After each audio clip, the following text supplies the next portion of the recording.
अस्सलाम वालेकुम। मैं ग्रेड 3 की उर्दू टीचर बिस्मिल्लाह। मैंने आप लोगों को एक नज़म पढ़ाई थी कारवान उर्दू में रब का हुक्म माने। इस नज़म की आप लोगों को बुलंद ख़्वानी कर दी है ताकि आप लोगों की अदायगी जो है वो सही होती जाए, बेहतर होती जाए।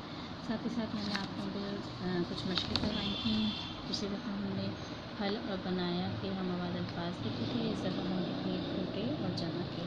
यहाँ मैंने लिखा हुआ है टूटे से बने हैं अल्फाज लूटे, टूटे, बूटे, झूटे। इसी तरह जहाँ का कहाँ, यहाँ, वहाँ, नेहा। नेहा कहते हैं छुपे हुए। ठीक है, ये अल्फाज आप लोग लिखेंगे अपनी किताब में पेंसिल से आज के डेट टाइम के। ठीक है, इसके अलावा हमने किया है आज सफ़ा नंबर 7 पर आप लोग देख सकते हैं कि ये मश्क नंबर 7 के दिए हुए अल्फाज के हरूफ अलग कीजिए। ठीक है, ये काम आप लोगों को करना है।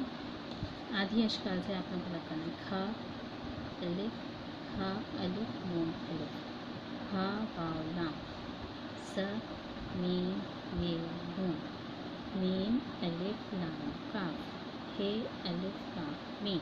ठीक है, ये काम आप लोग खुद करेंगे। सही है, ताकि आप लोगों का ये काम जो है मुकम्मल हो जाए। सही है, नज़म को आप लोगों को बहुत अच्छी तरह से पढ़ना है। ठीक है, बार बार आप लोगों को पढ़ना है ताकि नज़म ग्रेड 3 के तमाम स्टूडेंट्स हैं बहुत अच्छी तरीके से इस नज़म को पढ़ रहे हैं। जब आप लोग बार बार पढ़ेंगे तो आप लोगों की अदायगी बिल्कुल दुरुस्त हो जाएगी।